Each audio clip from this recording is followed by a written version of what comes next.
तुमको किसी चीज से इमोशनल अटैचमेंट होता है ना, तो उसको खोने का डर भी बहुत ज्यादा होता है। अभी सबसे ज्यादा जरूरी है अपने मेंटल हेल्थ पे ध्यान देना। इतनी बड़ी चीज अचीव करनी है, डॉक्टर बनना है, तो इतना तो करना ही पड़ेगा। अब टाइम टेबल पे बात करते हैं। फॉर योर मेंटल पीस मैं तुम्हें 5 टिप्स देना चाहती हूँ। विजुअलाइज करने के लिए क्या बोल रही है, देखो तुमको सोने से पहले ना अपनी आंखें बंद कर। इस वीडियो में मैं तुम्हें सिर्फ ये नहीं बताने वाली कि आराम बैच है कैसा, आराम बैच से तुम्हारा सिलेक्शन होगा या नहीं, या फिर आराम बैच से तुम्हें किस तरीके से करना है कि तुम्हें 650 आ पाए।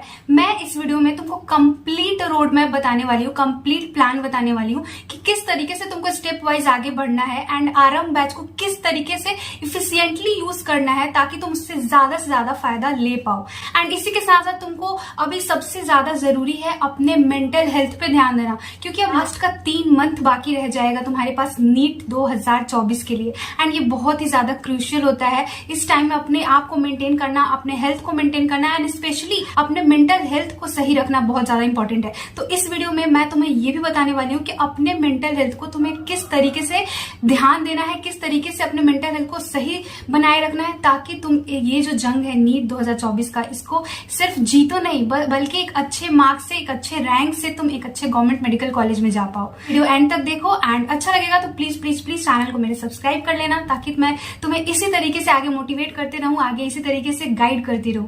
ठीक है, तो वीडियो को स्टार्ट करते हैं। देखो आरंभ जो बैच है ये स्टार्ट हो गया था दिसंबर में, तुम लोग को भी पता होगा एंड आई एम श्योर कि तुम लोग में से काफी लोग इससे हेल्प ले रहे होगे, अभी इससे पढ़ाई कर रहे होगे। एंड सबसे मेन बताती है कि समझ नहीं आ रहा है कि अब आगे किस तरीके से बढ़े। देखो हम क्या करते हैं, स्टार्टिंग तो बहुत अच्छे तरीके से करते हैं, किसी भी चीज की, कोई भी काम हो हम उसका स्टार्ट बहुत अच्छे तरीके से करते हैं कि यार बहुत हमें हिम्मत रहता है, बहुत जुनून रहता है, इस बार तो एकदम से फोड़ के रख देंगे, बहुत अच्छे से पढ़ेंगे, 10 घंटे पढ़ेंगे, 14 घंटे पढ़ेंगे। बट जब हम बीच रास्ते में आते हैं, जैसे जैसे जर्नी आगे बढ़ती है, वो हमारा जो अंदर का जो कॉन्फिडेंस होता है, वो हमारे अंदर का जो जुनून होता है, वो धीरे धीरे लो। तो इस वीडियो में अगर तुम्हारे अंदर का कॉन्फिडेंस 50 पे आ गया तो वो तुम्हारा कॉन्फिडेंस 200% हो जाएगा। Best way to use it, किस तरीके से तुमको इसको यूज करना है, तो ये सिर्फ हार्ड वर्क करने से नहीं होगा, अब तुमको स्मार्टली वर्क करना है क्योंकि बहुत कम लोग हैं।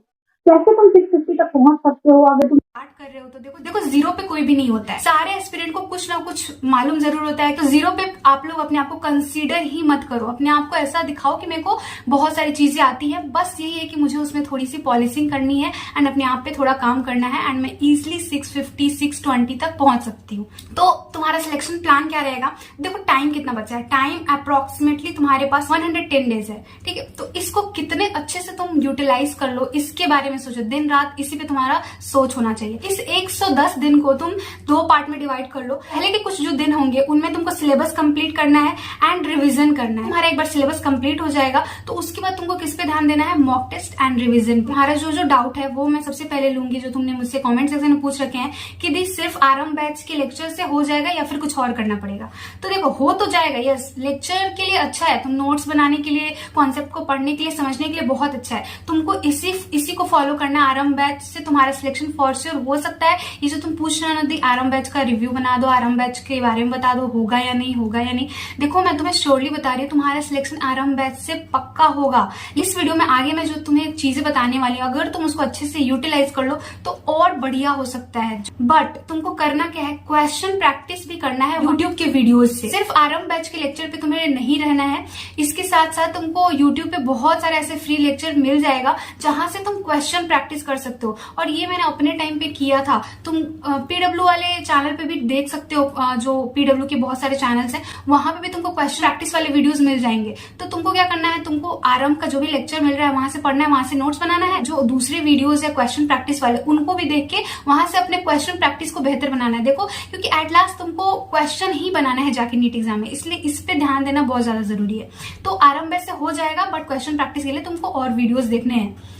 इसके अलावा नोट्स की बात करें तो देखो आरंभ बैच में तुमको क्या मिलेगा, थ्योरी तुमको बहुत अच्छे से कंप्लीट कराया जाएगा एंड साथ ही साथ क्वेश्चन तो सर कराएंगे ही। ठीक है, प्लस इसके साथ तुमको और जो एडिशनल चीज करनी है वो है क्वेश्चन प्रैक्टिस सेशन वाले वीडियोस देखने हैं यूट्यूब से, और उसमें सारे PYQ भी इंक्लूड रहते हैं, तो उनको भी बेहतर तरीके से तुमको कंप्लीट करना है। इसका तुमको बहुत ज्यादा ध्यान रखना है। देखो तुम लास्ट के 3-3.5 महीने में आ गए हो, तो यहाँ पे तुमको PYQ पे तो बहुत ही मतलब एक अच्छा पकड़ होना ही चाहिए। PYQ की जितना ज्यादा तुम प्रैक्टिस कर सकते हो उतनी ज्यादा प्रैक्टिस करो। इसके लिए तुम ये बुक की हेल्प भी ले सकते हो। प्रीवियस ईयर के क्वेश्चंस को सॉल्व करने के लिए तुम पीडब्ल्यू की ये नीट 36 ईयर की बुक ले सकते हो। एंड ये जो बुक है इसमें तुमको chapter wise and topic wise सारे क्वेश्चंस मिल जाएंगे प्रीवियस 36 ईयर के। एंड इसके सारे आंसर्स जो है वो 100% वेरीफाइड है फ्रॉम एनटीए आंसर की, ठीक है। तो देख सकते हो इसमें कि किस तरीके से class 11th and class 12th के सारे चैप्टर के टॉपिक वाइज क्वेश्चंस दिए हुए हैं कि कौन से टॉपिक से प्रीवियस ईयर में किस तरीके क्वेश्चंस आ रखे हैं, यहाँ तुम देख सकते हो। तो इस तरीके से इसमें दिया हुआ है जिससे कि तुमको काफी ज्यादा हेल्प मिलेगा। ये भी तुम जान पाओगे कि किस टॉपिक से कितने क्वेश्चन आ रखे हैं, कौन सा टॉपिक है वो ज्यादा इंपॉर्टेंट है। एंड इस तरीके से लास्ट में तुमको आंसर की भी मिल जाएगा। एंड साथ ही साथ सारे क्वेश्चन का तुमको यहाँ पे डिटेल एक्सप्लेनेशन भी दिया हुआ है, तो कहीं पे भी कोई भी प्रॉब्लम आ रही है तो तुम इससे समझ पाओगे। तो इस तरीके से तुमको बायोलॉजी के 36 सालों में जितने भी क्वेश्चंस आ रखे हैं ना, नीट में, AIPMT में, एम्स में, सारे क्वेश्चंस को इसमें इंक्लूड किया गया है ताकि तुम्हारा प्रीवियस ईयर के क्वेश्चन पे बहुत ही अच्छे तरीके से कमांडिंग हो पाए। तो ये सेम बुक तुमको केमिस्ट्री में भी मिल जाएगी एंड फिजिक्स में मिल जाएगी। तो इस वीडियो के डिस्क्रिप्शन बॉक्स को चेक कर लेना, वहां पे तुम्हें लिंक मिल जाएगा इस बुक को बाई करने के लिए। एंड तुम इजिली इस बुक को अपने प्रीवियस ईयर के क्वेश्चन को सॉल्व करने के लिए यूज कर सकते हो। अब बहुत सारे लोग हैं जो इस डायलेमा में हैं कि दीदी नोट्स बनाने हैं कि नहीं, क्योंकि बहुत कम समय है। देखो, नो नीड टू मेक और right the notes, class notes, because देखो टाइम नहीं है तो तुमको पीडीएफ से भी हो जाएगा, पीडीएफ से पढ़ लो। लेकिन इन माय सजेशन तुमको प्रिंट आउट ले लेना है। जो पीडीएफ मिलता है ना तुमको सारे आरंभ के लेक्चर्स के, उनका प्रिंट आउट लेके पढ़ो तो ज्यादा बेहतर रहेगा तुमको। क्योंकि पहली बात क्या है कि तुम प्रिंट आउट लेके पढ़ोगे तो एक तो तुम्हारे सामने वो पेज रहेगा तो तुम ज्यादा अच्छे से समझ पाओगे, लगेगा कि हाँ तुम्हारा नोट्स है। एंड तुम कुछ चाहो, जब तुम लेक्चर देख रहे हो या फिर कुछ उसमें नोट करना चाहो तो तुम वहीं पे पेन पेंसिल से कुछ भी नोट कर सकते हो। ये सबसे बड़ी चीज हो जाएगी। एंड दूसरी चीज कि हम बहुत ज्यादा अपना टाइम जो है वो स्क्रीन पे बिताते हैं। एक तो लेक्चर देखने में तुम इतना ज्यादा टाइम दोगे ही, एंड ऊपर से नोट्स पीडीएफ भी अगर तुम मोबाइल से ही पढ़ोगे तो तुम्हारे आंखों के लिए वो और ज्यादा हार्मफुल होगा। तो कोशिश करो पीडीएफ बहुत ज्यादा, प्रिंट आउट निकालना बहुत ज्यादा महंगा नहीं होगा, प्रिंट आउट निकाल लेना, ठीक है। सिलेबस कब तक कंप्लीट होगा? तो देखो ये जो बैच है आरंभ बैच, इस बैच का सिलेबस मार्च तक कंप्लीट हो जाना चाहिए एंड प्रोबेबली हो भी जाएगा, ठीक है। तो तुम लोग भी ऐसे ही करो कि मार्च तक सिलेबस कंप्लीट कर लो एंड उसके बाद अप्रैल पूरा रिवीजन पे फोकस करना है एंड मॉक टेस्ट पे फोकस करना है। अब बात करते हैं कि रिवीजन कैसे प्लान करें।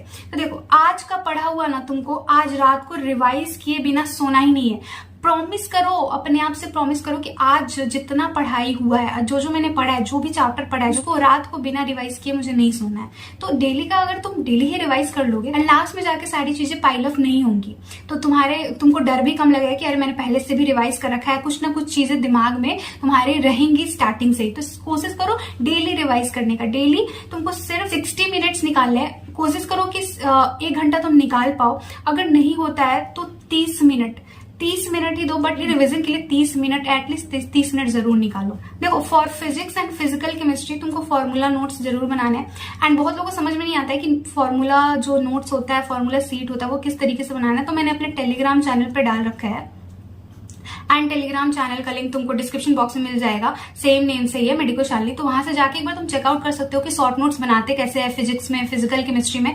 लेकिन तुमको बनाना है, देखने के बाद तुम खुद से लिख के बना लो या फिर कहीं से अगर तुमको मिलता है तो उसका प्रिंट आउट निकाल लो, वो भी चलेगा। तो तुम्हारे पास होना ही चाहिए फिजिक्स और फिजिकल केमिस्ट्री के सारे चैप्टर्स के शॉर्ट नोट्स, क्योंकि लास्ट में जाके तुमको इतना ज्यादा इससे हेल्प मिलेगा ना, एक चैप्टर को रिवाइज करने में 5 मिनट 10 मिनट में तुम्हारा पूरा चैप्टर रिवाइज हो जाएगा। इस फॉर्मूला सीट को तुमको डेली रिवाइज करना है। सुबह में आधे घंटे दे दो या फिर शाम को आधे घंटे दे दो, निकालो फॉर्मूला सीट रिवाइज करने के लिए। क्योंकि बहुत सारे क्वेश्चन 50 to 60% जो क्वेश्चन होते हैं वो डायरेक्ट फॉर्मूला बेस्ड होते हैं पूरे नीट के पेपर में, जिसमें कुछ नहीं करना है, क्वेश्चन पढ़ना है, फॉर्मूला देखना है, फॉर्मूला लगाना है, क्वेश्चन बन गया।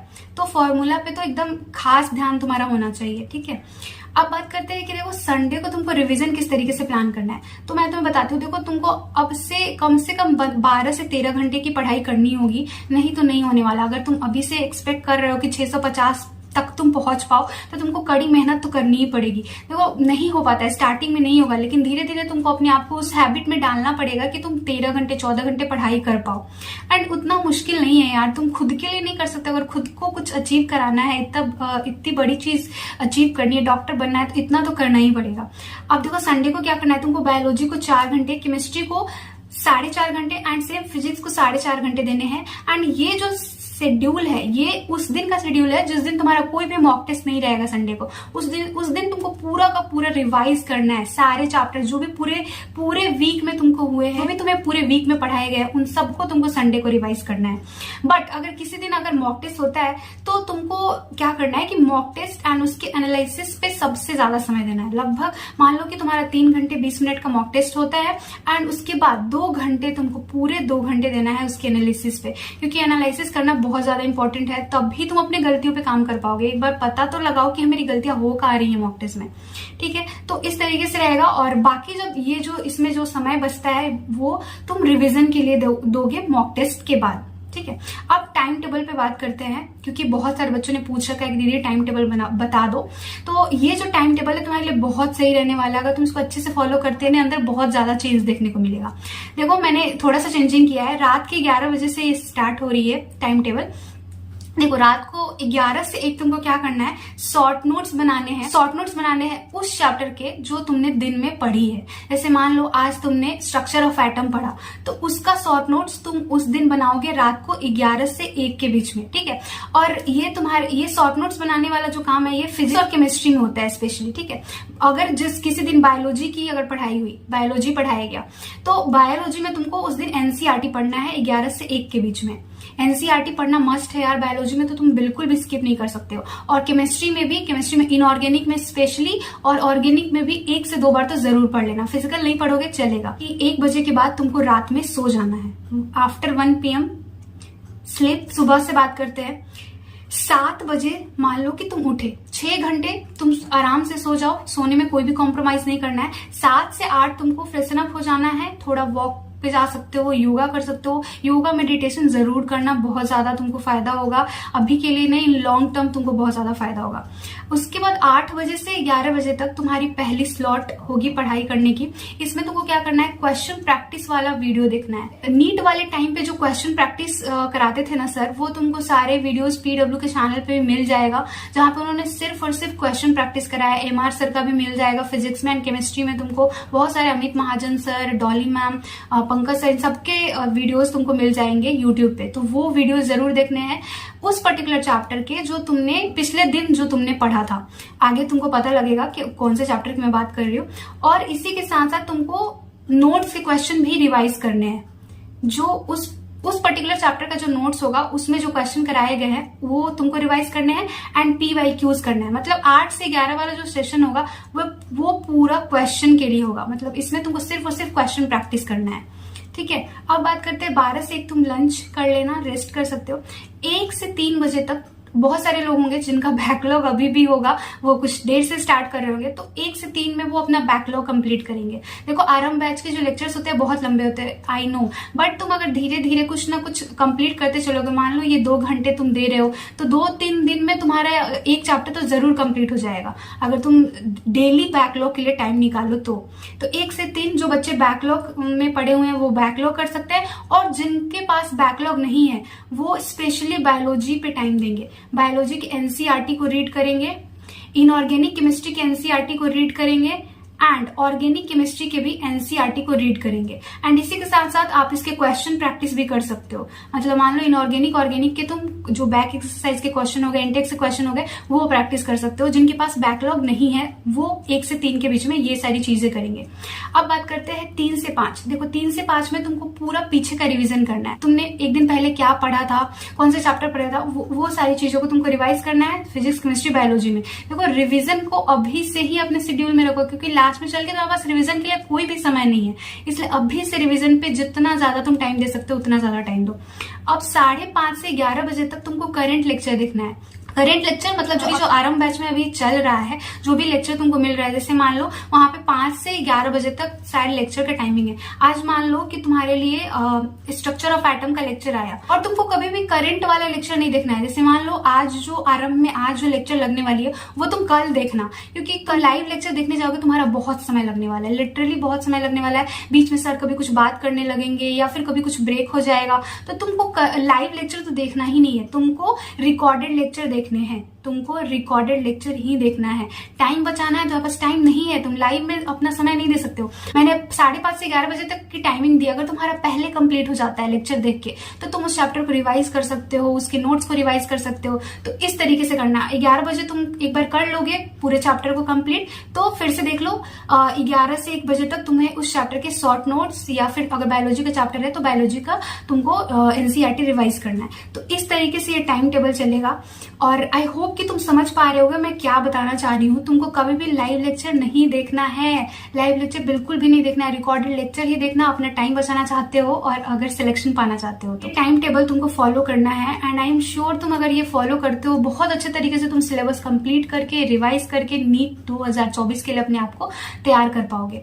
अब मेन बात आती है फॉर योर मेंटल पीस। मैं तुम्हें 5 टिप्स देना चाहती हूँ। प्लीज इसको फॉलो करना। मैं तुम्हें बता रही हूँ ना, तुमको अभी लगेगा कि क्या बता रही है, बट तुम जब एग्जाम के जैसे जैसे नजदीक जाओगे ना, तुम्हारी दिल की जब धड़कनें तेज होंगी, जब ऐसा लगेगा कि लाइक दिल निकल के बाहर आ गई, क्या हो रहा है, इतना कम दिन बचा है, 20 दिन बचा है, 30 दिन बचा है, तब तुम्हें ये मेरी सारी पॉइंट्स बहुत ज्यादा हेल्पफुल लगने लगेगी। शायद अभी ना लगे, तो मैं अपनी एक्सपीरियंस बता रही हूँ, मेरा बात मानना। मैं ये जो तुमको 5 टिप्स दे रही हूँ ये आज से ही फॉलो करना।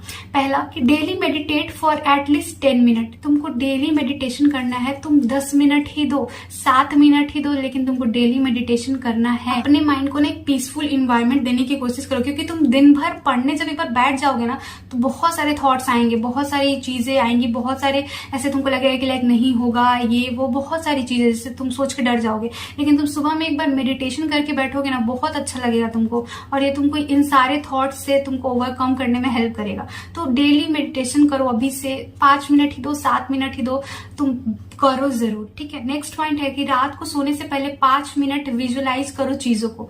अब तुम लोग सोचोगे ये विजुअलाइज करने के लिए क्या बोल रही है। देखो, तुमको सोने से पहले ना अपनी आंखें बंद करके चीजों को विजुअलाइज करने का मतलब है कि तुम्हारा जो सिचुएशन है, तुम्हारा जो कंडीशन बना हुआ है, तुम्हारे साथ और क्या क्या चीजें होने वाली हैं इन फ्यूचर, उन सब चीजों को पहले से ही सोचो कि क्या होगा। जैसे मैं हमेशा सोचती थी कि यार मैं मॉक टेस्ट, मेरे मॉक टेस्ट में बहुत ज्यादा निगेटिव होते थे, तो मैं ऐसे सोचती थी कि मैं मॉक टेस्ट दे रही हूँ तो बहुत अच्छे तरीके से क्वेश्चन पढ़ रही हूँ, बहुत माइन्यूटली पढ़ रही हूँ ताकि मेरा कोई भी निगेटिव ना हो, एंड मैं एक एक क्वेश्चन को बहुत ही अच्छे से कीवर्ड्स को पेन से हाईलाइट करके पढ़ रही हूँ। तो इस तरीके से मैं सोचती थी एंड मेरा एग्जाम अच्छा जा रहा है, मेरे को कुछ भी भारी नहीं लग रहा, मैं फिजिक्स से क्वेश्चन सॉल्व कर पा रही हूँ, मेरा पहले से मार्क्स इंप्रूव हो रहा है। इसी तरीके से तुमको एग्जाम डे वाली चीजों को भी विजुअलाइज करना है कि यार मैं उस दिन अच्छे से एग्जाम देने के लिए निकल रही हूँ, बहुत खुश हूँ, कुछ भी प्रेशर नहीं ले रही हूँ, कुछ भी टेंशन नहीं ले रही हूँ, एंड मैं एग्जामिनेशन हॉल में जाती हूँ, बहुत अच्छे से क्वेश्चंस को पढ़ती हूँ, एंड बहुत कामली एग्जाम दे रही हूँ, एंड मेरा एग्जाम अच्छा भी जाता है। बाहर निकल के मैं अपने पेरेंट्स को बोलती हूँ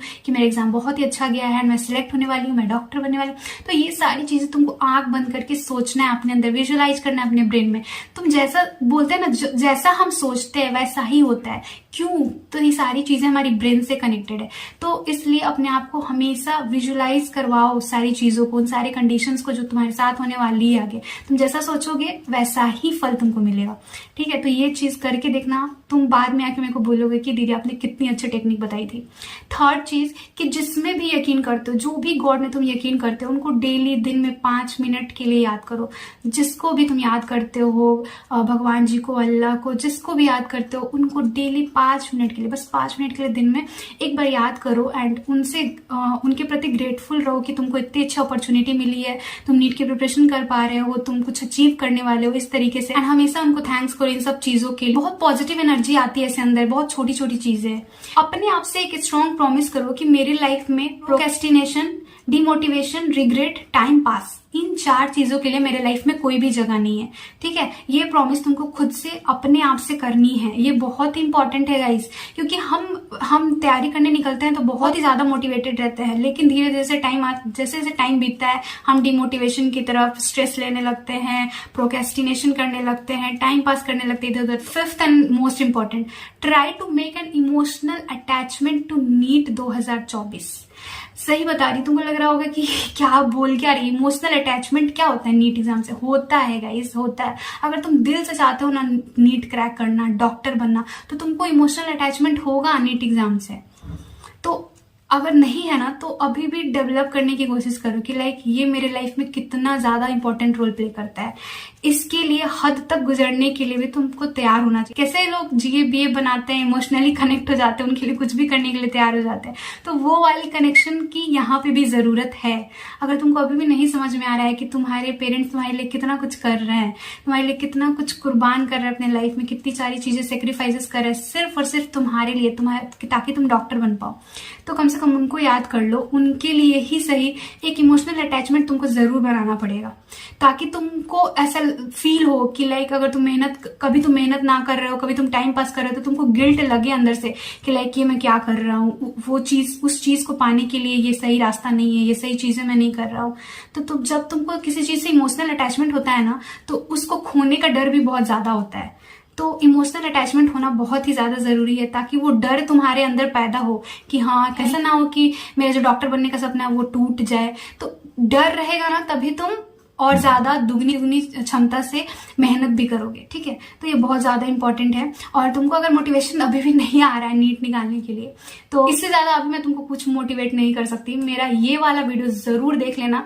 तुमको मोटिवेशन ना मिले ना, तब इस वीडियो में लिख के जाना कि हाँ दीदी मेरे को कोई मोटिवेशन नहीं मिला। आई एम 100% श्योर इस वीडियो को देखने के बाद तुम बहुत ही ज्यादा एनर्जेटिक फील करोगे। एक बार जाके जरूर देख लेना। मैं तुमसे वहीं पे मिलूंगी। तुमको इससे कुछ आइडिया लगा हो एंड और कुछ भी पूछना चाहते होगे तो प्लीज नीचे कमेंट सेक्शन में पूछ लेना। मिलते हैं नेक्स्ट वीडियो में। Thank you so much.